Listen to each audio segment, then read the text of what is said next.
Here's my new pneumatic power hammer metal shaping center. Uses a 2.5 inch stroke, 870 blow per minute pneumatic power head. Uses 1 inch shank dies. You can use thumbnail shrinking dies on this. It's got a guide to keep it true. Has an adjustable quill with 10 inches of stroke, which is greasable. It's got a stand for an 18-inch shot bag.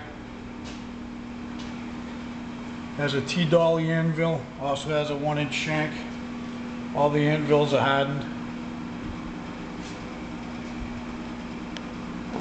Has a foot control.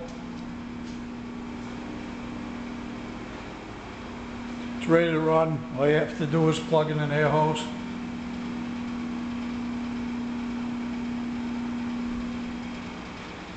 If you're interested in this machine, my email will be on the video. I'll be doing a few videos to show what this machine can do.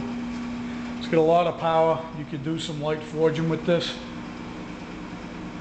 This will do anything that a $20,000 electric reciprocating machine will do for way less money.